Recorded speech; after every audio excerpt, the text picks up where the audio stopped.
I want to begin with a question.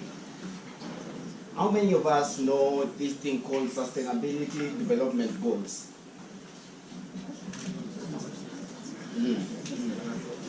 So we have many who know, many who also don't understand, right? Don't worry, I'm also confused as you.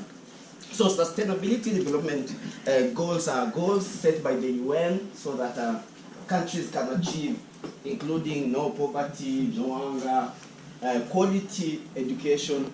That's number 4, and that's what I'm going to talk about today. Look, when I was growing up, there's this thing called alphabet letters. And when I started my kindergarten, it was A for apple, B for boy, C for cow. Now, boy and the cow, I'm cool. Boy and the cow, I'm cool. I'm a boy. I grew up in the village. I know the cow. Let's go to the apple.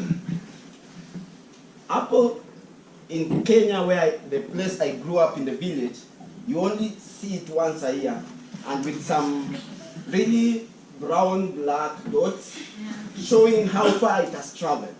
Okay? So that, for me, was really crazy. And then I grew up, for those of us who know Kenya, next to a lake called Lake Victoria.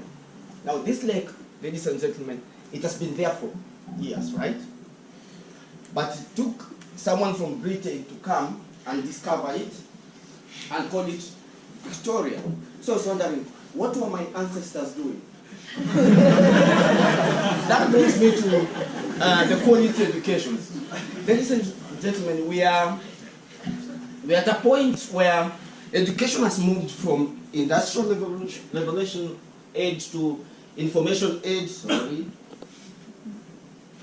information age, and now we are at an experience age where students or learners are always online, streaming Instagram, Facebook, Snapchat, any other?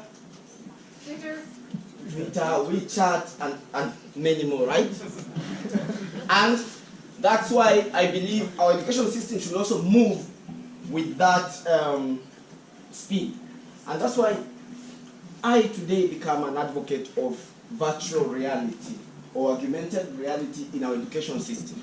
I believe that virtual reality can really help us.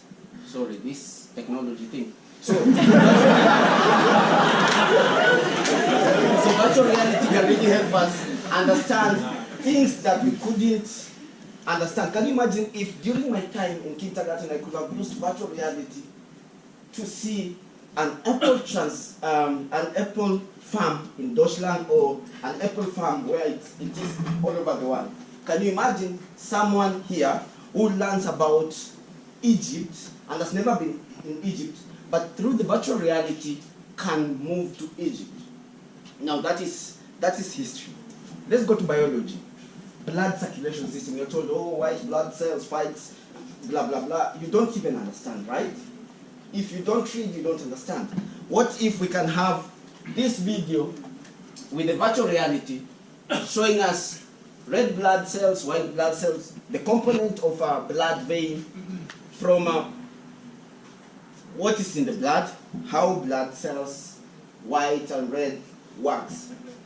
This will stick in our mind, and this is the experience the kids need. This is the experience we need in our institutions, in our universities, in our secondary schools, and will forever remain with us, and we will no longer have this mentality that you have to just cram a textbook, go to an exam, pass the exam, get out, and we have a half-baked graduates, or we have things like, okay, the certificate cannot be valid in Deutschland.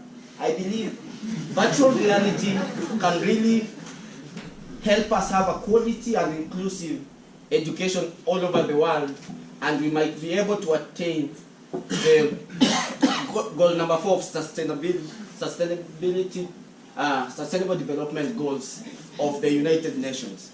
I will leave you with this saying that education is a system, teaching is an action, but learning is a process. Join me in this world and let's bring virtual realities in our classes. Thank you very much.